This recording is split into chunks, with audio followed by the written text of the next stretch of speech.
Tình là gì? Tình tức tình cảm, có thể chia thành tình thân, tình yêu, tình bạn, tình đồng đạo. Đạo Phật khuyên con người lìa dục, xả bỏ tất cả, nhưng không phải biến mình trở thành kẻ vô tình. Vì chúng sinh vốn được gọi là hữu tình chúng sinh, tức là chúng sinh có tình cảm. Nếu chưa được giải thoát giác ngộ thì tất cả con người đều có tình cảm. Đó là lẽ thường tình, tự nhiên của con người. Trong những thứ tình cảm đó, tình yêu thương của bố mẹ dành cho con cái là tình cảm thuần khiết, vị tha nhất. Tình cảm đó chỉ có cho đi mà không hề mong cầu báo đáp. Tình bạn bè là tình đạo nghĩa của con người trong mối tương quan với người khác trong xã hội. Tục ngữ có câu: tình cảm của người quân tử trong sáng, thanh đạm như nước lã, cho thấy tình bạn nhẹ hơn tình thân một bậc. Tình đạo hữu chỉ mối quan hệ giữa những người cùng tu tập theo Phật Pháp. Họ sẽ quan tâm, giúp đỡ, hỗ trợ nhau. Tình yêu nam nữ là thứ tình cảm phức tạp nhất trong đời. Tuy có những tình yêu trong sáng, chân thật, cũng là thứ tình cảm chỉ cho đi mà không hề muốn đền đáp, nhưng rất hiếm. Phần lớn tình yêu nam nữ là tình yêu chiếm hữu, ràng buộc. Điều này có liên quan đến nhu cầu cảm giác an toàn của con người. Vì bất kỳ ai cũng không mong cùng người khác chia sẻ những thứ mình có. Cho nên tình cảm thường là cội nguồn của đau khổ. Tuy nhiên, có thể nói rằng trong những thứ tình cảm của con người, bình thường thì tình cảm nam nữ ngọt ngào nhất. Vì thế, tình yêu nam nữ là thứ tình cảm phức tạp, khó xử lý nhất trong 4 thứ tình cảm nêu trên. Đồng thời, đây cũng là thứ tình cảm tiềm ẩn nhiều nguy cơ nảy sinh vấn đề nhất. Người xưa có câu: trời nếu có tình, trời cũng già. Điều đó muốn nói rằng tình cảm là thứ dày dò tâm trí con người nhiều nhất. Khi tình yêu lên ngôi, đôi bên quấn quýt gắn bó keo sơn. Nhưng nếu yêu quá mức, liền thành đau khổ. Tình cảm yêu đương nam nữ nồng thấm, như người Trung Quốc nói: yêu nhau như thuở ban đầu. Đôi bên quan tâm, yêu thương, trân trọng, tha thứ cho nhau. Một khi có điều gì đó khúc mắc, hai bên phải tìm hiểu và bù đắp cho nhau. Như thế, tình cảm mới được bền lâu. Thực ra, khi hai người nam nữ đến với nhau, họ đã có hai thế giới riêng. Yêu thương bao nhiêu cũng chỉ là hai thế giới, chứ không thể hóa thành một được. Vì thế, khó tránh những lúc to tiếng cãi vã. Cho nên, tình yêu nam nữ cần phải học cách tha thứ, tôn trọng và bổ sung cho nhau. Ngoài ra, trong quá trình quen biết, yêu thương nhau của những đôi bạn trẻ thường có sự chênh lệch về mặt tình cảm. Một bên quá yêu thương đến nỗi bên kia không thể chấp nhận được tình cảm đó. Vì yêu thương có mặt quá nhiều, chiếm hữu. Có trường hợp một bên quá yêu thương, bên kia quá thờ ơ, lãnh đạm. Vì thế, người kia nghĩ rằng mình không được tôn trọng. Trường hợp này sẽ dẫn đến lòng tự trọng bị tổn thương, tâm lý mất thăng bằng. Điều đau khổ nhất trong tình yêu là thất tình. Tình cảm phải được xây dựng từ hai phía. Nếu chỉ đến từ một phía thì không được xem là tình yêu nữa. Nếu chỉ đến từ một phía nhưng vẫn chấp chặt, theo đuổi, thì chỉ làm tổn thương cho mình và đối phương. Điều này nói thì dễ, nhưng thực tế thì muôn vàn khó khăn. Con người thường đau khổ vì tình cảm. Biết thế, nhưng mấy ai gạt được tình cảm nam nữ ra khỏi lòng mình? Chúng ta thường thấy báo đài đăng tải những chuyện tình đau khổ do yêu không thành. Có người tìm đến cái chết để giải quyết tình cảm, cũng có người do quá yêu nên giết người mình yêu. Họ thường làm thế với lý do là: anh làm tôi đau thì anh cũng đừng hòng sống yên thân, hoặc anh không có được em thì không ai được phép có em. Khi hai người đều yêu nhau nhưng bị gia đình, xã hội ngăn cấm, họ rủ nhau tự dẫn. Tình yêu là mầm hận. Đây là thứ tình cảm thiếu sáng suốt, đẩy tình cảm thành mối bất hạnh cho đôi bên. Theo Phật giáo, đó đều là những việc làm ngu si, thiếu hiểu biết.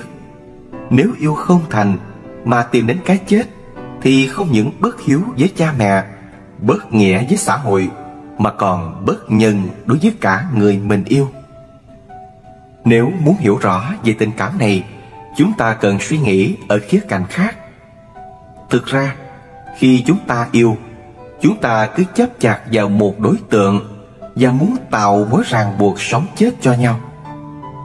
Nếu mở rộng lòng mình, nhìn vào thực tế xã hội, thì đâu cũng có người đáng yêu thương. Hơn nữa, chỉ cần người mình yêu sống hạnh phúc là được, chứ không hẳn phải nhất định sống với ta là được. Hãy biến tình yêu thương thành động lực sống.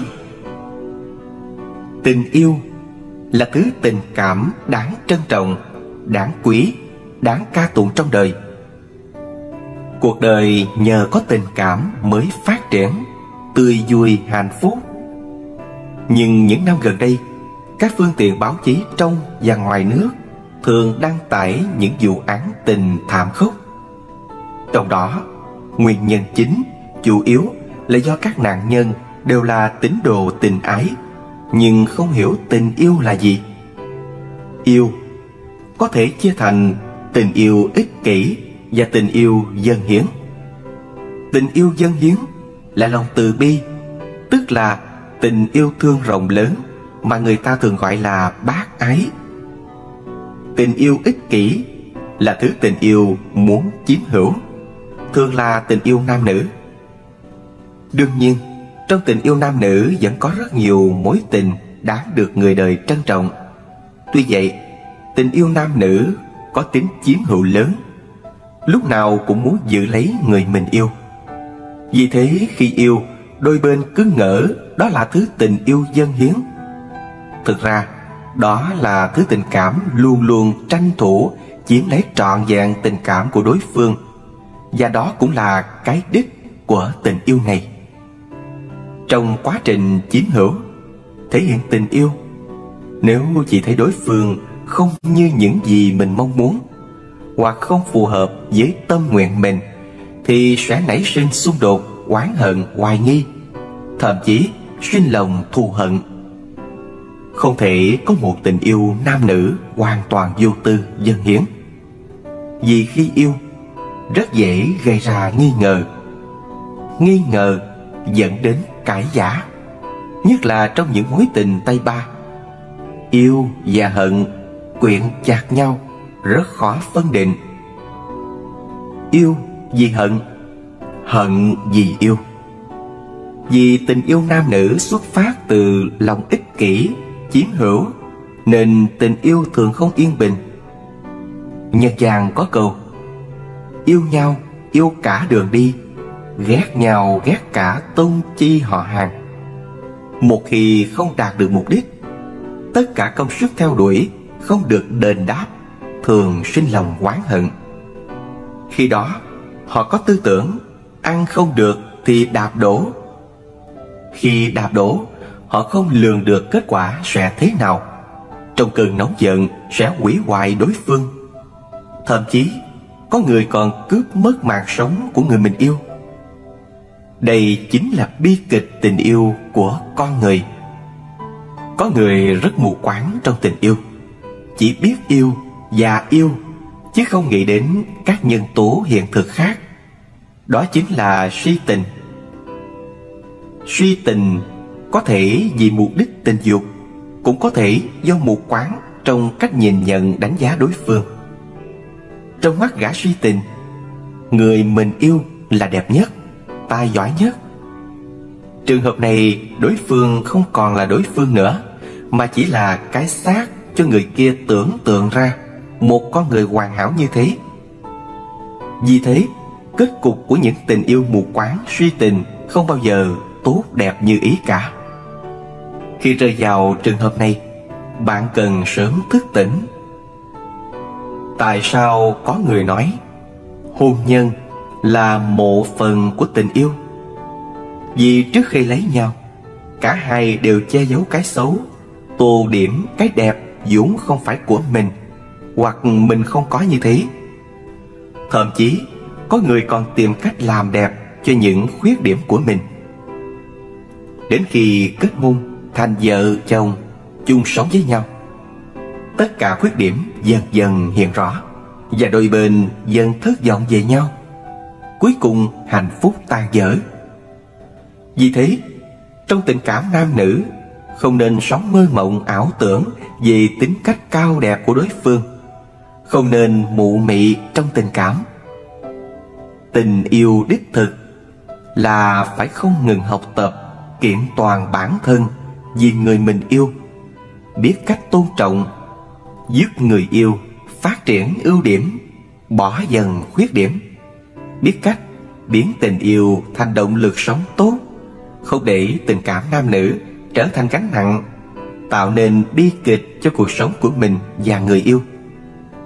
Yêu tức là tìm người bạn để chung sống trọn đời, nên giữa hai người không những phải tôn trọng, thương yêu nhau như khi ban đầu, mà còn phải biết san sẻ, thẳng thắn, không giấu giếm nhau điều gì.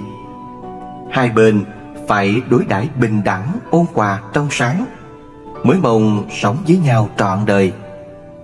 Khi nào bạn thực hiện được như thế, mới được gọi là tình yêu thật sự. Tâm khỏe mạnh mới mong thân mạnh khỏe.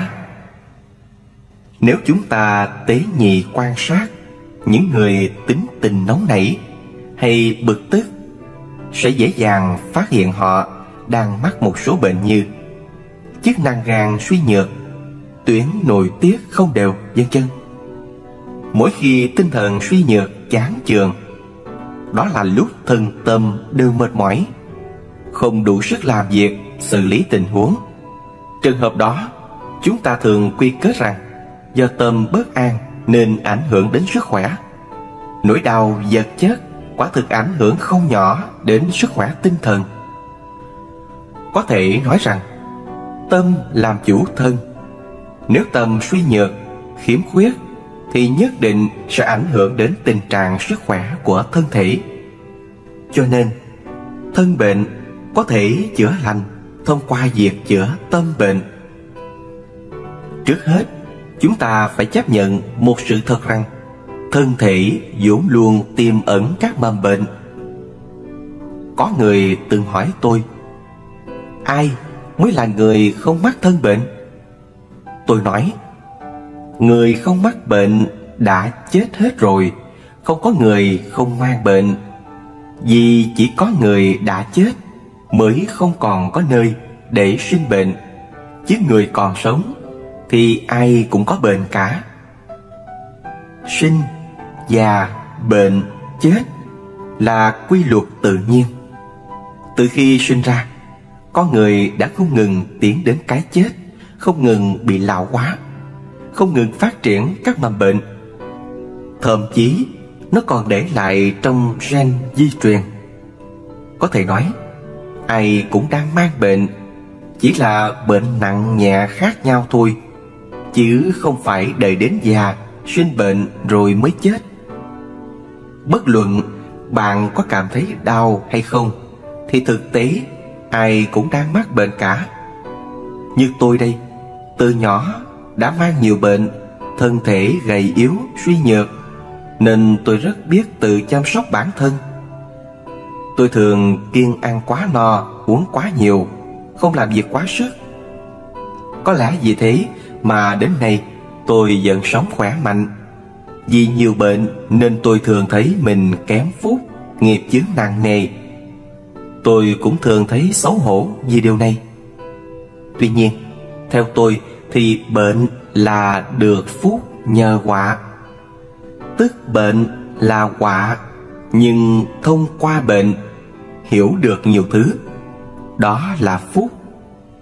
Ngược lại, có người hiếm khi mắc bệnh, nhưng một khi có bệnh đều là bệnh hiểm nghèo. Thực ra, người khỏe mạnh thường cậy khỏe, ăn uống bừa bãi, không biết tiết chế, nên càng làm tăng thêm cơ hội cho mầm bệnh trong người phát triển. Từ điều này chúng ta thấy, người thường cảm thấy có bệnh trong người cũng là một điều phúc. Nên trong luận Bảo Dương Tam Muội có nói: nghĩ đến thân thể thì đừng cầu không tật bệnh. Tuy vậy cũng không có nghĩa là chúng ta cần sống trong thấp thỏm bất an vì tật bệnh. Tôi có người bạn thường than thân trách phận với tôi rằng đầu đầu trên thân cũng mắc bệnh. Có lúc than rằng có lẽ tôi không sống nổi đến tháng sau. Cách nói và cách nghĩ như thế sẽ ảnh hưởng không tốt đến mình và mọi người. Đó cũng không phải là người có đời sống nội tâm lành mạnh. Vì thế chúng ta nên nghĩ rằng bệnh tật chỉ là một trong những điều tất yếu không thể tránh khỏi của con người. Một là để nhắc nhở chúng ta thêm trân trọng sự sống. Hai là để hiểu được cuộc đời vô thường, sinh lão bệnh tử là tất yếu.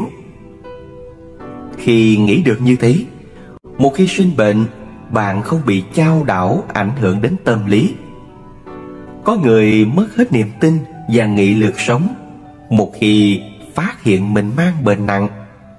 Bị bệnh thì chữa trị, chữa trị không khỏi thì ít nhất cũng không nên để chúng trở thành tâm bệnh. Phát hiện bệnh là điều nên mừng, chứ không phải là điều nên lo.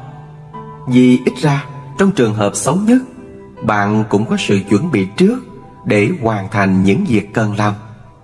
Nên biết mình mang bệnh hẳn là một điều đáng mừng vậy. Nhìn theo quan điểm Phật giáo, phàm là con người sinh ra trong đời này, ai cũng có vô lượng tội đã làm trong vô lượng kiếp quá khứ. Một khi lâm bệnh, nghĩa là một lần nghiệp quả báo ứng. Đó là cách trả nợ ác nghiệp mình tạo trong quá khứ. Đã làm được thì phải chịu được, chứ chẳng có gì phải lo âu cả. Ngoài ra, Phật thường dạy các đệ tử rằng tỷ kheo thường đới tam phân bệnh, nghĩa là người xuất gia phải mang trong người một ít bệnh. Câu nói có ngụ ý rằng bệnh tật cũng là một trong những cách giúp người tu tập hiểu được bản thân, hiểu được cuộc đời vô thường. Trên đây là những quan điểm, những cách nhìn nhận về tật bệnh, giúp chúng ta có cái nhìn thấu đáo chính xác về thân bệnh. Nếu biết vận dụng các quan điểm vào cách nhìn nhận, đánh giá tật bệnh của bản thân, thì tuy thân thể không khỏe mạnh, nhưng vẫn không ảnh hưởng đến tâm lý, không đến nỗi buồn rầu, tuyệt vọng khi mang bệnh. Vượt lên nỗi khổ chia lìa. Trăng có lúc tròn lúc khuyết, người có lúc tụ lúc tan. Trong đời chẳng có buổi tiệc nào không dứt. Người sống trong đời khó tránh được bi quan ly hợp. Khi chia lìa với người thân, cũng ít ai cầm được nước mắt. Đây là sự thật về khổ trong đời. Phật giáo gọi là ái biệt ly khổ. Tình cảm con người có tình cảm cha con, tình vợ chồng, tình yêu nam nữ, tình cảm bạn bè, vân vân. Trong đó, tình cảm người thân trong gia đình và tình yêu nam nữ là những tình cảm thân thiết nhất. Khi đối diện với sinh ly tử biệt cũng là lúc đau khổ nhất. Tình cảm bè bạn nhạt hơn, nhưng nếu là những người bạn từng sống chết có nhau, chân thành giúp đỡ nhau trong ngọt bùi hoạn nạn, thì khi phải chia lìa cũng là một nỗi khổ lớn. Tình thân chủ yếu chỉ tình thương của bố mẹ dành cho con cái. Vì thật ra, như người ta nói, nước mắt chảy xuôi, nên tình cảm con cái dành cho bố mẹ không đầm ấm vô tư và đại lượng như tình bố mẹ dành cho con cái. Sự trưởng thành khôn lớn của con cái không thể thiếu sự quan tâm, chăm sóc, yêu thương của bố mẹ. Thế nhưng, khi con cái lớn khôn cũng là lúc sắp phải chia xa, vì trai phải dựng vợ, gái phải gả chồng. Không thể sống mãi bên bố mẹ được. Như những chú chim đủ lông đủ cánh, không thể ở mãi trong tổ được. Đó tuy là sự thật, nhưng chưa từng có bố mẹ nào không rơi nước mắt khi nhìn chim non xây tổ ấm mới. Có người muốn cho con đi du học, nhưng lại không chịu được cảnh xa con, khóc lóc nhung nhớ. Đó âu cũng là lẽ thường. Tất cả đó chính là ái biệt ly khổ, tức là khổ vì yêu thương chia lìa. Khi có con cái, các bậc làm cha làm mẹ phải chuẩn bị tâm lý để một ngày nào đó con khôn lớn phải tách rời tổ ấm cũ, xây dựng tổ ấm mới, tránh đau buồn quá mức. Khi chúng ta có sự chuẩn bị trước, sẽ không thấy sốc hay quá đau khổ vì chia lìa. Ngoài ra, sự chia lìa của tình yêu thương nam nữ cũng là nỗi đau lớn của con người. Tình yêu càng sâu đậm thì biệt ly càng đau khổ. Nếu yêu thương nhau không đến được với nhau, đó là một nỗi khổ lớn của con người trong tuổi yêu đương. Cũng may tôi là người xuất gia. Khi vào quân ngũ từ Trung Quốc đại lục đến Đài Loan, ít bị tình thân, tình yêu ràng buộc, nên cũng nhẹ nhàng khi ra đi. Tuy nhiên, cảnh bình rịnh quyến luyến hồn chúng tôi vào quân ngũ giữa đông đảo bạn bè, các bậc bố mẹ và người thân đưa tiễn chúng tôi, quả thực rất khó lòng dứt khoát ra đi. Tôi nghĩ rằng giữa con người với con người, chỉ cần có tình cảm dành cho nhau, bất luận là tình thân, tình bạn hay tình yêu thương nam nữ, đều sẽ rất khổ đau khi biệt ly. Tuy tôi là người xuất gia, nhưng trái tim tôi vẫn bằng xương thịt, cũng có phần đau buồn khi phải chia tay với người thân bạn bè. Ví dụ, năm tôi lên 14 tuổi, tôi vào chùa xin xuất gia. Còn nhớ, có lần mẹ đến thăm tôi và ở lại trong chùa một ngày rồi về. Mẹ tôi không nỡ rời xa, nhưng cũng không muốn bắt tôi về lại nhà. Cái cảm giác như đứt ruột khi phải xa tôi lúc đó của mẹ, quả thực khiến tôi thấy nhói đau. Tuy nhiên, sau đó tôi nghĩ bụng, chính mình phát tâm xuất gia, muốn dùng tấm thân do bố mẹ tác thành này để báo đáp ơn đức sinh thành dưỡng dục của bố mẹ. Tôi muốn vượt lên giới hạn nhỏ bé của bản thân để mang lại lợi ích cho nhiều người trên đời này nữa. Tôi muốn gieo hạt giống Phật vào lòng người để giúp họ tránh khổ tìm vui. Đồng thời, tôi xem đó là cách báo ân cha mẹ. Theo tôi, nếu sáng tối bên bố mẹ suốt đời cũng không phải là cách báo đáp thâm ân hay nhất. Nghĩ thế, tôi thấy lòng mình dơi đi, đau khổ rất nhiều. Có đoàn viên, lý hợp mới trưởng thành. Tục ngữ có câu: trời còn trẻ lắm vì chưa thấu tình. Nguyên văn là: trời có tình, trời cũng già. Điều đó muốn nói rằng tình thân, tình yêu, tình bạn mang lại sự ấm áp cho chúng ta. Thế nhưng vẫn mang mầm mống đau khổ, nhất là khi phải đối diện với sinh ly tử biệt. Vì thế, có người cho rằng chỉ cần cắt đứt tình cảm với mọi người thì không còn khổ vì nó nữa. Nhưng như Đức Phật nói, chúng sinh là loài hữu tình, có tình cảm. Chúng ta là chúng sinh, làm sao tránh được tình cảm?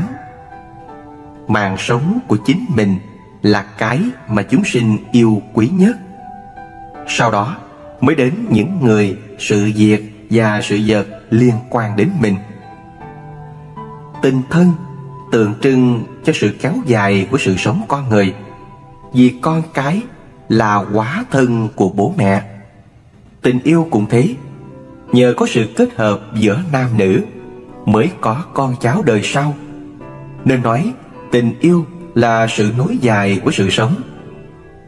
Tình bạn bè tuy không liên quan trực tiếp đến sự sống của mình, nhưng người sống trong đời ai không có bạn? Bạn bè là người chia sẻ buồn vui, làm đời sống thêm thú vị, là một trong những suối nguồn của đời sống tinh thần. Nên tình bạn cũng góp phần rất quan trọng trong cuộc sống con người. Tình yêu nam nữ có liên quan mật thiết đến sự sống con người. Nhờ có tình cảm này mới có con người. Đó là sự thật không thể phủ nhận. Nếu chúng ta phủ định hoặc cắt đứt hẳn thứ tình cảm này, thật sự không hợp với quy chuẩn đạo đức thế gian, không hợp với đạo lý làm người. Xét theo quan điểm Phật giáo, bất luận là tình thân, tình yêu hay tình bạn đều do duyên sinh. Có nhân, có duyên mới khiến mọi người sống chung, gần gũi, hợp tác với nhau. Tuy nhiên, chúng ta cần hiểu rõ rằng nhân duyên tụ tán là lẽ tất yếu của tự nhiên. Như chúng ta thường nghe nói, sông có khúc, người có lúc, hay trăng có khi tròn khi khuyết, người có lúc tụ lúc tan. Như thế đủ thấy rằng sống chết hợp tan đều là lẽ tự nhiên của trời đất. Sum họp chia lìa đã là sự thật tất yếu, thì chẳng có lý do gì khiến chúng ta phải đau khổ cả. Giáo lý Phật giáo dạy chúng ta nên giữ tâm mình ở mức bình thường, vì bình thường tâm thì đạo, tức tâm bình thường chính là đạo. Nhờ có tâm đó mà khi sum họp ta không quá vui mừng, khi chia lìa ta không quá đau khổ. Hơn nữa, người ta sống trong đời phải có lúc tụ lúc tan, phải trải qua tất cả khổ đau của đời mới mong tiến bộ trưởng thành. Nếu cuộc đời cứ phẳng lặng, đứng yên bất động, thì chúng ta mãi mãi dừng lại tại một điểm cố định, không thể tiến bộ được. Ví dụ, hôm nay quen biết người này, ngày mai lại quen người khác. Nhờ thế, chúng ta mở rộng thêm mối giao du với mọi người, mở rộng mặt bằng giao tiếp. Thế nên, hợp tan trong đời là sức mạnh giúp chúng ta trưởng thành, vì nhờ mở rộng giao lưu với mọi người mà kiến thức sống phong phú hơn, đa dạng hơn. Quả thực, đó là điều rất tốt. Vả lại, hợp tan thể hiện lẽ vô thường, không thể hợp mãi, không thể tan mãi. Hơn nữa, với sự phát triển của các phương tiện kỹ thuật hiện đại, chúng ta có thể liên lạc với nhau dễ dàng. qua điện thoại, mạng toàn cầu. Dù cách nhau bao xa cũng có thể nói chuyện trực tiếp, thấy mặt nhau được. Hơn nữa, con người thường chú trọng sự giao lưu về mặt tinh thần, nên tuy không ở gần nhau được nhưng vẫn có thể thông tin, thăm hỏi nhau. Do đó, chuyện hợp tang đã không còn khổ như xưa nữa. Chia cách nhau sở dĩ làm cho người ta đau khổ, bắt nguồn từ tâm lý chấp chặt, muốn người mình yêu thương mãi mãi bên ta. Vì thế, chỉ cần chúng ta thay đổi cách nhìn, thay đổi quan điểm, lấy tâm bình thường để ứng phó với tụ tán ly hợp bất thường trong cuộc sống, đồng thời phải nắm bắt cơ hội trưởng thành trong tan hợp, hợp tan, chúng ta mới không bị yêu thương chia lìa làm đau khổ nữa. Chương 4. Tìm được điểm khởi đầu của hạnh phúc. Tri túc là điểm khởi đầu của hạnh phúc. Hạnh phúc là hai chữ thiêng liêng mà bất kỳ ai cũng mơ ước về nó. Trong quá trình tìm kiếm hạnh phúc, biết bao người đã để tuột mất nó khỏi tầm tay. Có biết bao người đang sống trong hạnh phúc nhưng lại không hay biết đó là hạnh phúc. Con người dùng hết thời gian đời mình để mưu cầu hạnh phúc, nhưng chỉ đổi được lấy mái đầu phơ phơ tóc trắng. Bóng dáng hạnh phúc đâu thì vẫn mù khơi. Sở dĩ như thế là vì họ không hiểu được hạnh phúc đích thực là gì. Tuy giàu có, khỏe mạnh, có địa vị, quyền thế đều là những điều mà thông thường ai cũng thích, nhưng đó không phải là những tiêu chuẩn, là những điều đại diện cho hạnh phúc. Tâm bình an mới là hạnh phúc đích thực. Có được bình an hay không tuy có liên quan mật thiết đến hoàn cảnh ngoại tại, nhưng mang tính quyết định vẫn là trạng thái tâm lý chủ quan nội tại của mỗi con người. Nếu lòng mình thấy bình an, tri túc, đó là hạnh phúc. Nếu không biết đủ thì rất khó tìm được hạnh phúc. Tri túc đích thực phải đạt đến trình độ nhiều cũng thấy đủ, ít cũng thấy đủ, mà không có cũng thấy đủ. Đây là điều kiện tiên quyết để con người đạt đến trạng thái bình an thường lạc. Tuy nhiên, về vấn đề nhiều cũng thấy đủ hơi khó hiểu, ít cũng thấy đủ và không có cũng thấy đủ càng khó hiểu hơn.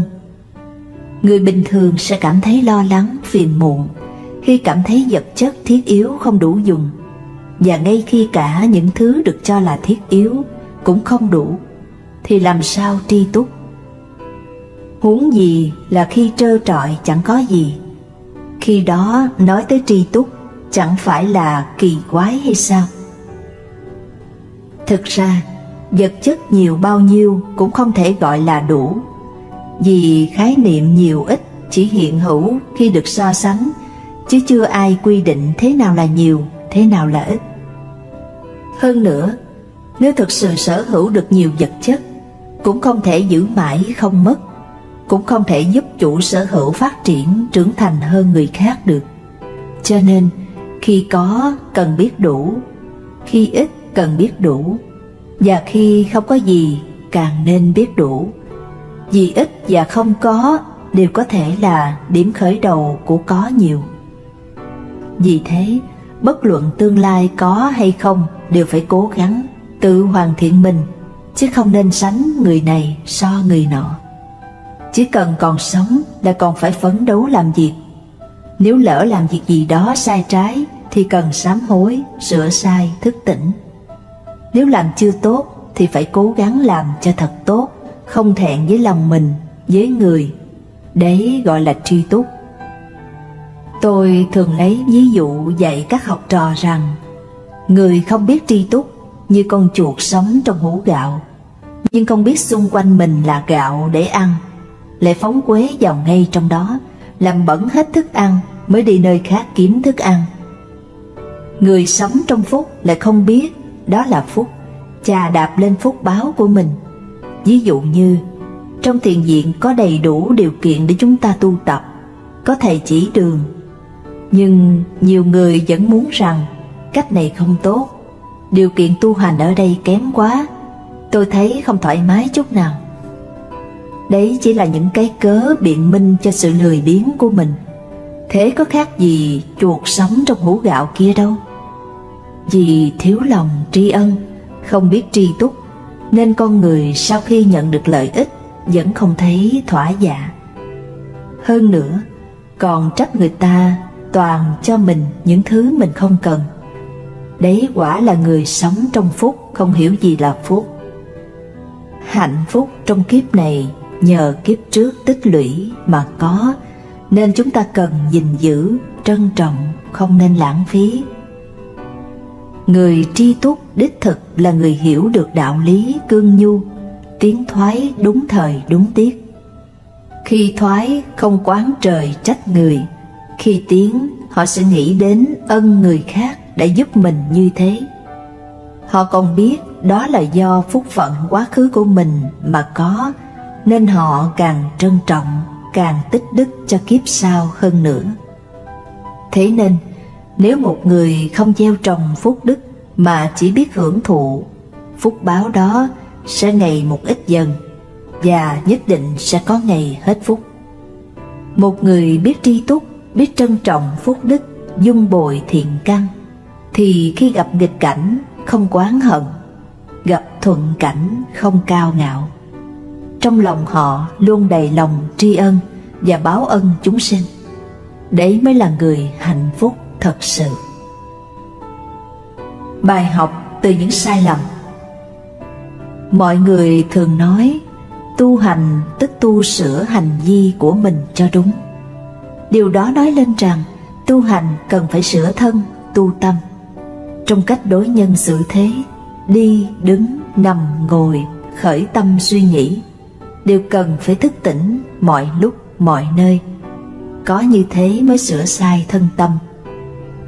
Bằng không chúng ta tu mù tu mờ, chỉ lãng phí công sức thời gian. Biết xấu hổ là then chốt trong việc tự phản tỉnh bản thân. Không nên bỏ qua sai lầm, xem như không có gì vì không ai biết.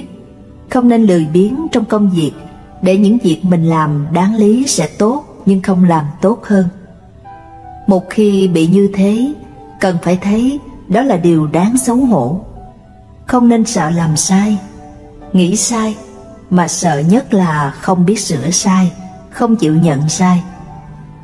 Chúng ta cần thức tỉnh mọi lúc mọi nơi, biết cách kiểm điểm, đánh giá bản thân một cách vô tư, mới thấy được lời nói sai, suy nghĩ sai và việc làm sai của mình. Khi tu tập kiểm điểm bản thân, chúng ta sẽ dễ dàng nhận thấy khi mọi người suy nghĩ, hành động hoặc nói năng đều phạm sai lầm. Nói đúng, làm đúng rất ít. Đúng sai chỉ phân biệt khi chúng ta đặt chúng trong điều kiện hoàn cảnh, mức độ phạm vi lớn nhỏ mới biết. Trong đời không có việc gì hoàn toàn đúng, cũng chẳng có việc gì hoàn toàn sai, mà chúng chỉ khác nhau ở mức độ đúng bao nhiêu trong sai và sai bao nhiêu trong đúng. Vượt qua giới hạn nào đó thì đúng thành sai, sai lại thành đúng là lẽ thường tình. Là một tín đồ theo Phật, chúng ta cần kiểm điểm tam nghiệp, gồm hành vi, lời nói và suy nghĩ đúng sai thế nào để có cách điều chỉnh thích hợp. Có lúc ta nói sai điều gì đó nhưng không nhớ, đợi đến khi có người chỉ ra mới nhớ. Bất kỳ ai cũng có những điểm mù trong cách nhìn nhận, đánh giá bản thân, nên ai cũng cần người khác nhắc nhở, chỉ điểm. Nếu người khác chỉ ra khuyết điểm nhưng mình không chịu nhận lỗi, ngược lại còn to tiếng quát mắng, tự cho mình đúng, thì lúc đó chúng ta đã sai lầm đến mức không cứu chữa được nữa. Nếu bạn làm đúng nhưng bị người khác sửa lưng cũng không sao, vì bất luận họ nhận xét đúng sai thế nào đi nữa, thì họ vẫn đang có ý tốt với bạn, mong bạn sửa sai. Thậm chí khi đối phương có ý xấu cũng phải cảm ơn vì họ đã nhận xét. Có thể nói rằng đời người là quá trình học tập lâu dài, từ những sai lầm đã phạm cho đến phát hiện sai lầm và sửa sai. công phu thức tỉnh bản thân, một mặt vừa phải tự giác phát hiện để sửa đổi, mặt khác phải nhờ người khác chỉ ra để sửa chữa. Người ta thường nói nhận phê bình và tự phê là chìa khóa giúp con người trưởng thành. Chính là ý nghĩa ở đây tôi muốn nói vậy. Cảm ơn người gây hờn quán. Bất luận ở trong gia đình hay trong môi trường công sở, môi trường xã hội, chúng ta đều nghe thấy rất nhiều sự hờn oán, trách móc nhau. Có người oán vợ, trách chồng, có người trách con không nghe lời, có người trách cấp trên chèn ép, có người trách cấp dưới không nghe lời. Thậm chí còn có người oán trách các chính sách của chính phủ, môi trường xã hội. Thực ra oán trách chỉ làm cho tinh thần của chính họ sa sút, phiền muộn, chứ chẳng giúp được gì cho mong ước của họ. Đương nhiên, mọi oán trách đều có lý do, chứ không phải trách khống, trách bừa, mà có thể là trách vì người khác không hiểu mình, trách vì đối phương ăn nói thiếu tôn trọng, xử lý vấn đề không thỏa đáng. Có người thường có tính giận cá chém thớt, không dám trực diện nói với người mình oán trách, mà chỉ nói với người khác, nói sau lưng hoặc trút giận vô cớ lên ai đó. Trách oán sau lưng tuy giảm căng thẳng, bực tức trong lòng nhất thời, nhưng nếu một khi đối phương nghe thấy thì sự việc sẽ phức tạp hơn lên. Vì thế, oán trách không giúp gì được cho vấn đề cần giải quyết, mà còn tăng thêm ngăn cách giữa mình và đối phương. Vậy nên tốt nhất là chúng ta không nên oán trách sau lưng. Nếu có bất kỳ điều gì mâu thuẫn thì hãy bày tỏ, kiến nghị, hoặc tìm một cách nào đó tiện nói nhất để giải quyết. Cần lưu ý rằng khi chúng ta nói với đối phương là mong đối phương sửa đổi, chứ không phải nói để trút cho đã cơn giận.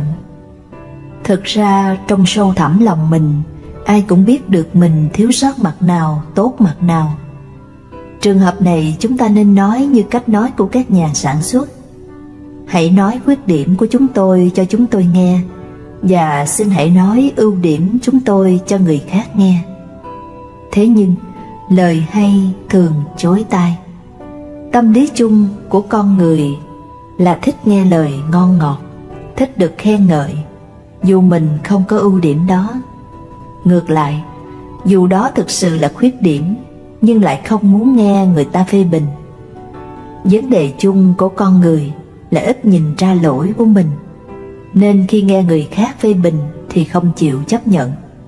Đổ lỗi là người ta xúc phạm mình, lỗi ở người ta chứ mình chẳng chút khuyết điểm gì. Lời trách oán thường mang cảm giác khó chịu cho người nghe, nên chúng ta cần dưỡng đức tính khiêm nhã đối với những lời nhận xét, trách oán. Khổng Tử nói: văn quá nhi hỷ, tức là nghe người nói lỗi của mình thì vui. Bất luận là người ta phê bình trực diện hay nói xấu sau lưng, thậm chí người khác bêu díu cái xấu của mình trước mặt mọi người, thì chúng ta cũng cần có khí độ của người quân tử để nhận sai nếu có. Những ai chịu nghe lời phê bình mới thực sự trưởng thành, mới mong hoàn thiện bản thân, mới mong mình ngày càng tốt đẹp. Có lúc người khác phê bình, chỉ trích không đúng như những gì mình có. Trường hợp này cũng cần học thêm đức tính nhẫn nhịn. Hơn nữa phải biết cảm ơn sau những lời nhận xét, bất luận đó là nhận xét đúng hay sai. Hơn nữa, khi nào đối phương còn chỉ trích phê bình thì khi đó mình còn có trong lòng đối phương. Vì thế, những lời phê bình kia thực ra là một động lực giúp chúng ta hoàn thiện bản thân, hoàn thiện nhân cách. Cuối cùng, chúng ta phải nhớ lấy hai nguyên tắc cơ bản trong oán trách. Thứ nhất là không nên oán trách bất kỳ ai.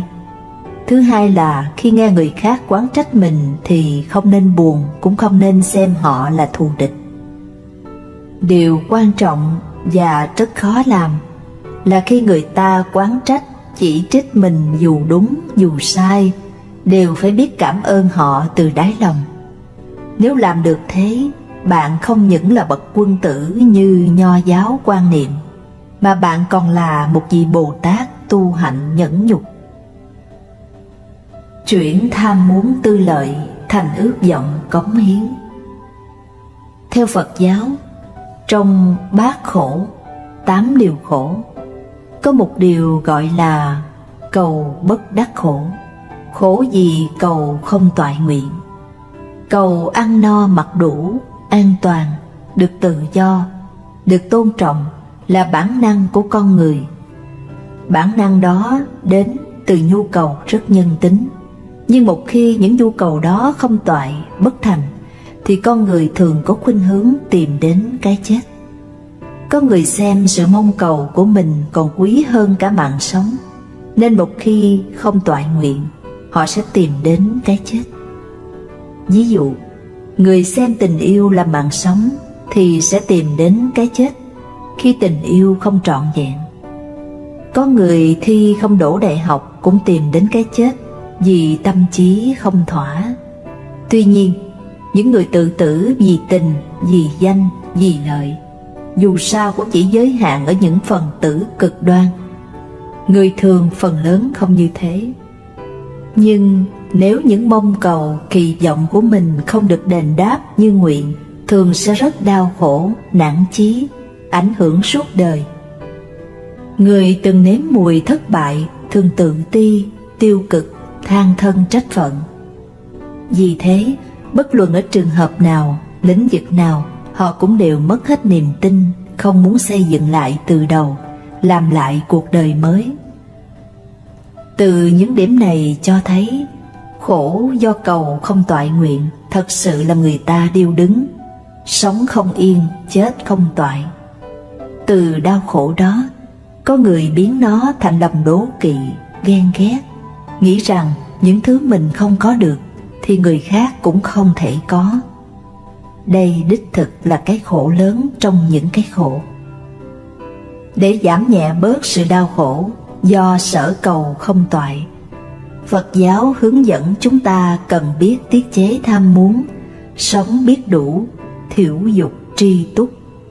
Khi chúng ta thực hiện được bước thanh tâm quả dục, thanh lọc tâm hồn, tiết chế tham muốn, mới không còn bị các tham muốn mang tính bản năng làm đau khổ nữa.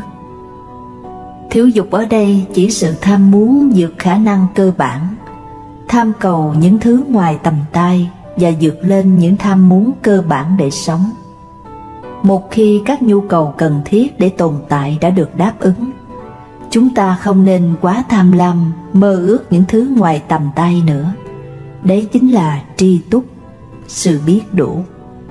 Ví dụ, chúng ta vốn chỉ cần sống trong một căn phòng đủ rộng để sinh hoạt là được. Nhưng có người do không biết đủ, muốn khoe khoang tài sản, nên mua căn nhà thật lớn để thể hiện rằng mình nhiều tiền. Nhu cầu về mặt cũng thế, chỉ cần có đủ 5-3 bộ để thay là được. Thế nhưng có người mua đến mấy chục bộ, thậm chí mấy trăm bộ. Đấy chính là biểu hiện rõ nét nhất của việc sống không biết đủ. Lòng tham muốn thỏa mãn cái tôi quá độ, thích hưởng thụ vật chất, như thế gọi là dục vọng. Mọi dục vọng đều mang tính ích kỷ và nhất định sẽ dẫn đến phiền não, thậm chí còn mang mầm họa diệt thân. Nhưng nếu chúng ta mơ ước không riêng cho bản thân mà cho mọi người bằng tấm lòng bác ái, thì đó không phải là dục vọng nữa, mà là nguyện vọng.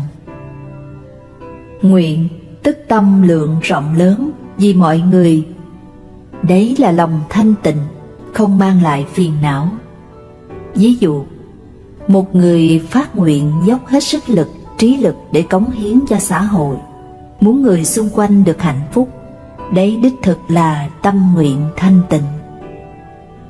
Thế nên, thiểu dục tri túc không có nghĩa là không làm gì, không cần phải nỗ lực, không cần có chí tiến thủ, cũng không có nghĩa là đánh mất nhiệm vụ và mong ước của mình. Nếu không thì sẽ ngộ nhận rằng người thực hành hạnh Bồ Tát đều là người có quá nhiều dục vọng. Hiểu lầm như thế sẽ không muốn thực hành hạnh nguyện Bồ Tát, không muốn thành Phật. Quan niệm này không phù hợp với tinh thần Phật Pháp, vì thực hiện hạnh nguyện Bồ Tát không phải là dục mà là nguyện. Hơn nữa, đấy còn là bi nguyện, ước nguyện xuất phát từ tâm từ bi vĩ đại. Người ta thường nói, tri túc giả thường lạc, người tri túc thường vui. Chúng ta không những phải thực hiện hạnh tri túc, thiểu dục để tránh cái khổ cầu không toại nguyện, mà còn phải lập nguyện, dốc hết sức mình phục vụ cho lợi ích của mọi người, giúp mọi người lìa khổ được vui. Đấy mới là hạnh phúc đích thực. Tâm vô cầu. Trong cuộc sống, con người tham cầu nhiều thứ. Không có tiền thì cầu cho có tiền, không có danh vọng, địa vị thì cầu cho được danh vọng, địa vị. Chưa có con thì cầu sao cho có con. Người chưa kết hôn, nam thì mong cầu gặp được cô gái xinh đẹp nết na, nữ thì mong tìm được cho mình một chàng trai khôi ngô tuấn tú. Ngoài ra, trong thế gian còn có rất nhiều tôn giáo, tín ngưỡng với tiêu chí có cầu ắt được. Trong lúc con người cảm thấy trong lòng không được an ổn, thì họ thường tìm đến những nơi đó để gieo quẻ bói toán, cầu mong được bình an. Đây cũng là một loại cầu tự. Xem ra người không mong cầu quả thật ít thấy. Trong vấn đề cầu tự, có điều hợp lý, cũng có điều không hợp lý. Có kẻ cầu người, cầu thần, thì lẽ đương nhiên cũng có người cầu Phật, Bồ Tát, nhưng chưa chắc muốn cầu là được. Nếu như mong cầu những điều hợp lý thích đáng thì đương nhiên là không sai. Ví dụ như cầu được sức khỏe, sống lâu, học hành nên người, công danh, vân vân. Tất cả những điều đó mọi người đều mong muốn, không có gì là không đúng. Nếu cầu những điều đó mà được như ý nguyện thì rất vui mừng. Nhưng trong thực tế, cuộc sống không phải điều nào cũng đưa đến như ý nguyện. Có những điều cầu mong thái quá sẽ khó thành hiện thực, chỉ mang lại sự đau khổ. Ví dụ, có những người tuổi tác đã cao mà lại lâm trọng bệnh, hoặc là bệnh đã đến lúc không chữa trị được nữa, nhưng vẫn đi van vái thần minh bảo hộ cho không chết. Những hình thức mong cầu không thực tế như thế chính là một trong những nguồn gốc cho sự đau khổ. Có rất nhiều người ôm cái đau khổ rồi cầu mong thoát khổ nhưng không được. Đó cũng chính là cầu bất đắc khổ, khổ vì cầu không toại nguyện. Một trong 8 nỗi khổ, bát khổ mà Phật Pháp đã nói. Trong thực tế cuộc sống, đã từng có người muốn gì được đó, thậm chí kêu gió gọi mưa, thay đổi vận mệnh của bản thân. Kỳ thật họ gặp được thời thế, hoàn cảnh phối hợp tạo sự thuận lợi mới được như ý. Nhưng vận may sẽ không bao giờ vĩnh viễn đến với một người nào. Trong một phút xui xẻo cũng sẽ làm cho họ hoàn toàn trắng tay. Vui sướng trong lúc được bao nhiêu thì lúc mất càng đau khổ nhiều hơn. Vì vậy, muốn hóa giải những điều đau khổ do cầu không được mang lại, điều trước tiên phải phân biệt rõ ràng những mong cầu nào không hợp lý. Cầu có lúc là một hình thức yêu cầu, có khi lại là một hình thức tham muốn, mà tham muốn cùng với yêu cầu không giống nhau. Ví dụ, một người kia vốn đã có một căn nhà tại Đài Loan, nhưng anh ta lại muốn có thêm một vài căn nhà nữa ở Hồng Kông, Mỹ hay Trung Quốc. Đây không phải là yêu cầu mà chính là tham muốn. Sự tham muốn thái quá như thế thì có thể cần được thỏa mãn trong khoảng thời gian ngắn, chứ không thể đợi được lâu. Trong khi sở cầu không được thì không làm sao tránh khỏi thất vọng và đau khổ. Nhưng có những yêu cầu hợp lý có khi lại không thể nào thành hiện thực. Nguyên do là gì? Cầu còn phân ra là cầu cho mình với cầu cho người. vốn là hai điều kiện khác nhau. Nếu tự tư tự lợi mà cầu cho mình, nếu cầu được sẽ rất sung sướng, nhưng cũng khó tránh khỏi sự lo lắng một ngày kia mình sẽ bị mất. Mà cứ lo lắng như thế thì tự đưa lại cho bản thân cái cảm giác không an toàn. Còn nếu như cầu cho người thì vốn dĩ tự thân mang tâm trạng được thì lẽ tất nhiên là rất tốt, mà không được thì cũng không sao. Cho nên cảm giác đau khổ khi cầu không được cũng theo đó mà nhẹ nhàng hơn. Lấy tôi làm ví dụ, từ nào đến giờ bản thân chưa nghĩ nên truy cứu một mục tiêu gì cho cuộc sống của mình. Nhưng tôi có một phương hướng, nếu có thể thuận lợi đi hết quãng đường thì tốt, mà nếu không đạt được như nguyện cũng không sao, vì đó chỉ là một quan hệ nhân duyên chưa chín mùi. Đối với tôi, được mất không có liên quan gì nhau. Nhưng nếu vì mong cầu cho người khác mà lại không được thì đó là sự đau khổ, dằn vặt của bản thân tôi. Vì thế, cầu cho mình là một sự đau khổ. Cầu cho người tuy tích cực hơn so với cầu cho mình, nhưng tốt hơn hết là cái gì cũng không nên cầu. Nếu có thể cái gì cũng không cầu, chỉ là sự nỗ lực không ngừng, phụng hiến, bất luận sức lực của bản thân bao nhiêu đều phải dùng hết. Được rồi thì về sau phụng hiến cho người khác. Những cái vui sướng hạnh phúc trong suốt quá trình phấn đấu đó, người khác không thể nào đoạt mất nó đi được.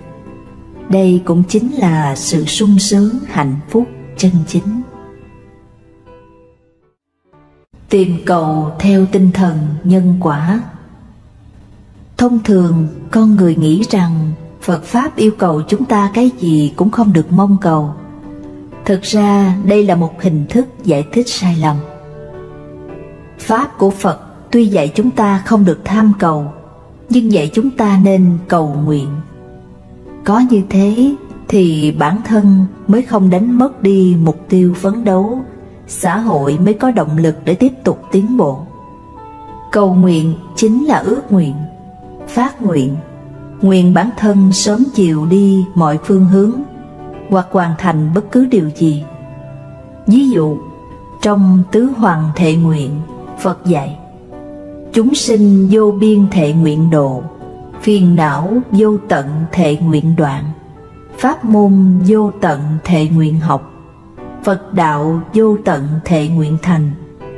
Bất luận là độ chúng sanh số nhiều không bờ bến, cắt đứt phiền não vô cùng, hoặc là học tập vô lượng pháp môn, đều là hình thức vì chúng sinh mà phát khởi nguyện lực hưng khởi tâm nguyện học tập.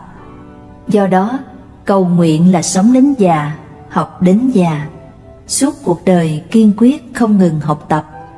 Thêm nữa, yêu cầu bản thân còn cần trồng phước, bồi đắp phước, cũng là để cho bản thân càng tiến bộ hơn. Mà tham cầu tức là sự tham muốn không bờ bến, thấy người khác có, mình cũng muốn có. Ví dụ, thấy người ta có một căn nhà, mình liền khởi ý niệm cũng phải có một căn nhà. Nếu người ta có một chiếc xe nhập khẩu đời mới, tức thì chuyển ý niệm sang muốn có một chiếc xe nhập khẩu đời mới. Bất luận là nên muốn hay không nên muốn, có thể muốn hay không thể muốn hay không muốn, phàm khi bản thân đã muốn rồi thì muốn phải có cho được. Vì thế, tham cầu chẳng có cái gì là đạo lý, chỉ là thỏa mãn tham muốn của bản thân mà cầu, chỉ là tham muốn không thiết thực. Có người thấy lợi thì sinh tâm đen tối, chỉ vì tham cầu những thứ không thuộc về mình, nên tìm đến với bàn môn tả đạo, kết cuộc chỉ rước họa vào thân. Ngoài ra có kẻ không cầu cứu người mà đi cầu cứu Phật trời, như vào đền chùa cầu nguyện. Bản thân cầu được rồi, bèn trở lại báo đáp thần minh bằng nhiều hình thức. Bất quá đây là một hình thức trao đổi, là thủ đoạn mua thánh bán thần không ngoa. Như trong cuộc sống, có người đưa của đút lót, có người nhận của hối lộ. Trong thế giới quỷ thần cũng có quỷ thần nhận của hối lộ. Nhưng Phật, Bồ Tát và chư Thánh Thần chánh phái không bao giờ nhận của hối lộ. Những quỷ thần nhận của đút lót cũng giống như những quan tham trong thế giới loài người. Tham ô chẳng khác gì nhau.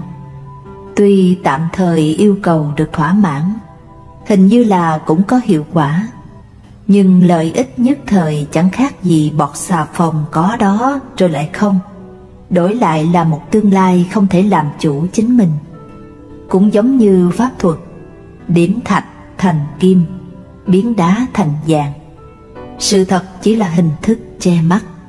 Nếu như vật được điểm vốn là một viên đá, thì mai sau nó cũng sẽ chỉ là viên đá mà thôi. Còn Phật, Bồ Tát và chư Thánh Thần chánh phái đã hứa khả nguyện vọng của bạn rồi, cũng chỉ là cái phước báo lĩnh trước của mình, ngày sau cũng phải trả lại mà thôi. Chính vì điều đó, tham cầu mà không có phúc phận thì chỉ mang đến phiền não. Nếu có cầu được thì cũng chỉ là hình thức vay mượn. Vay càng nhiều thì ngày sau trả càng nhiều. Sung sướng trong hiện tại nhưng sẽ gặt quả khổ trong mai sau. Không nỗ lực dung bồi phước đức, không phụng hiến thì tội lỗi chất chồng. Mai sau nhận lấy quả báo nặng nề không thể nghĩ tưởng được. Cũng có thể kiếp sau làm trâu làm ngựa cũng khó mà trả xong. Con người muốn cầu được phước báo thì trước tiên phải dung bồi ruộng phước. Nếu không dung đắp mà chỉ ngồi hưởng thì phải mang nợ. Cũng giống như người đi vay tiền vậy. Vì thế, một người vốn có bao nhiêu thì chỉ bấy nhiêu. Không có ai tự nhiên kiếm được tiền, tự nhiên sinh ra giàu có. Nếu không đổ sức mà được, thì ngày sau cái giá phải bỏ ra càng nhiều gấp bội. Đứng về mặt Phật Pháp mà nói, bình thường người cầu học, cầu chức vụ, cầu giàu sang đều là đúng. Nhưng truy cầu của chúng ta cần phải hợp lý và cần phải bỏ công sức để đổi lấy. Trong đó, chúng ta cần phải hiểu rõ cái giá của mối quan hệ giữa quyền lợi, nghĩa vụ và trách nhiệm. Nếu chúng ta cầu phước thì phải vun đắp ruộng phước. Muốn hưởng thụ quyền lợi thì phải cần làm tròn nghĩa vụ. Đây là nhân quả. Chỉ có truy cầu đạo lý nhân quả phù hợp mới là tốt nhất, chỗ dựa vững chắc nhất. Nếu không như vậy mà chỉ có tham cầu không thôi, miễn cưỡng có thể đạt được, nhưng họa cũng theo đó mà đến. Vì vậy, chúng ta cần dùng phương pháp cầu nguyện, vì đạt đáo mục đích mà nỗ lực phụng hiến, chứ không nên dùng phương pháp mê tín để tham cầu. Nếu không thì chẳng những không được gì mà còn mất hết. Một tâm nguyện thực tế. Ai ai cũng có nguyện vọng, nhưng không nhất định là tất cả nguyện vọng đều thành hiện thực. Nguyện vọng có thể hỏng là vì chúng ta thường xem trọng vấn đề nhỏ nhặt trước mắt. Cũng như muốn có một đóa hoa, nhất thời không có cách nào để được nó, bèn nghĩ là nguyện vọng của mình đã không thực hiện được, rồi cảm thấy đau buồn. Kỳ thực, nếu không có hoa mà có một nhành cỏ cũng đã được rồi. Dù không có hoa, không có nhành cỏ nào mà có thể có được một cành cây cũng rất tốt.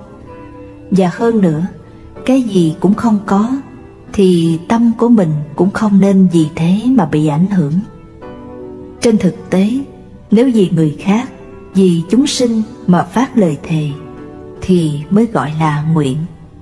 Nếu chỉ là vì thỏa mãn cho cái tâm riêng biệt của mình thì chỉ là một loại niệm tham lam. Mà cứ kiến lập nguyện vọng theo cái tham niệm đó thì dễ dàng bị hỏng. Cái nguyện chân chính là vì chúng sinh mà phát, mà nguyện cho chúng sanh là không cùng không tận. Vì thế, nguyện của chúng ta vĩnh viễn khó mà hoàn mãn. Như trong Phật Pháp dạy, hư không hữu tận, ngã nguyện vô cùng. Hư không là vô tận, lời nguyện của Bồ Tát là vô cùng. Cứ như thế cho đến lúc nào thành Phật. Vì vậy, nguyện là một phương hướng, một hy vọng chỉ dẫn chúng ta hướng về phía trước mà không thiên lệch. Sau khi thành Phật, liệu có phải nguyện hoàn toàn đã thực hiện xong? Tuy chư Phật trong 10 phương thế giới rất nhiều, nhưng vẫn còn có rất nhiều chúng sanh chưa thành Phật cần được độ. Vì vậy, sau khi thành Phật cũng vẫn tiếp tục theo nguyện hạnh đã phát lúc trước để tiếp tục bước về phía trước, cho nên vĩnh viễn cũng không thể nào đi hết. Ví như từ lúc Đức Thích Ca Mâu Ni thành Phật, tuy đối với tự thân Ngài đã hết hệ lụy, nhưng mới là lúc chính thức Ngài độ chúng sinh, mà chúng sinh thì vô cùng, nên nguyện lực đương nhiên cũng sẽ không giới hạn. Vì vậy, trong lúc thực hiện nguyện vọng của chính chúng ta mà vấp phải trở ngại, tâm có thừa mà lực không đủ, thì không nên suy nghĩ nhiều, chỉ cần hiểu rõ rằng bản thân mình có cái tâm, như thế là đủ. Còn với phần việc chưa xong thì từ từ nỗ lực làm cho xong. Một lần làm chưa hoàn thành thì vẫn còn lần kế tiếp. Thậm chí suốt cuộc đời mình làm chưa xong thì thế hệ con cháu tiếp theo đều có thể làm tiếp. Theo quan điểm Phật giáo, sinh mạng của con người là do quá trình tích lũy từ vô hạn sinh mạng. Một cuộc đời là một quá trình. Cuộc đời này qua đi thì tiếp theo một cuộc đời khác, hay đúng hơn là một quá trình khác sẽ tiếp tục, vĩnh viễn đều có cơ hội để thực hiện nguyện vọng. Ngoài ra, muốn độ chúng sinh còn phải cần nhiều nhân duyên cùng phối hợp. Nếu chúng sinh đó nhân duyên đã hội đủ mới có thể độ được. Nếu nhân duyên chưa đủ chín mùi thì cũng không nên ngồi đợi, mà phải thúc đẩy nhân duyên để họ nhanh chóng được độ. Ví dụ, 20 năm về trước, lúc tôi hoằng pháp ở phía đông nước Mỹ, tuy đi Nam về Bắc đã bao lần, nhưng ngay một người đệ tử cũng không có. Bây giờ có người nói với tôi rằng Hòa Thượng Thánh Nghiêm hình như nguyện của thầy hỏng rồi. Tôi mới nói rằng chưa hỏng, hôm nay tôi đến để thả lưới, qua một thời gian sau tôi sẽ đến kéo lưới bắt cá. Mà không có cá thì cũng không sao, lưới đã thả rồi, sẽ có một ngày cũng có cá mà bắt thôi. Cũng có thể thời điểm này cá vẫn còn nhỏ, mà mắc lưới của tôi thì lớn. Dù kéo lưới lên có cá chăng nữa thì cá cũng sẽ theo mắc lưới mà ra thôi. Vì thế, đợi đến lúc cá lớn hẳn, tự nhiên sẽ vào lưới thôi mà. 20 năm sau, vùng Đông Bắc nước Mỹ đã có rất nhiều người học Phật. Rốt cuộc, cá có do tôi bắt hay không thì không còn quan trọng nữa. Tuy có thể tôi không nhất định được báo đáp, biểu hiện bên ngoài hình như nguyện vọng của tôi không thực hiện được, nhưng công việc thả lưới căn bản là tâm nguyện của tôi. Cũng như Phật đã dạy, công bất đường quyên. Chúng ta đã nỗ lực làm bất cứ điều gì thì sẽ không bao giờ không đạt kết quả. Nhất định sẽ có công dụng của nó. Tuy bây giờ chưa nhìn thấy, nhưng rồi từ từ cũng sẽ xuất hiện thôi. Chính vì như thế, chỉ cần chúng ta phát ra nguyện ý, nhất định sẽ có ảnh hưởng. Tuy không biết ảnh hưởng nhiều ít, nhưng từ từ cũng sẽ có hiệu quả. Vì vậy, nếu đã có nhận thức như thế, chúng ta nên vì chúng sinh tạo phước mà phát lời nguyện. Có như vậy thì nguyện vọng sẽ chẳng bao giờ hỏng.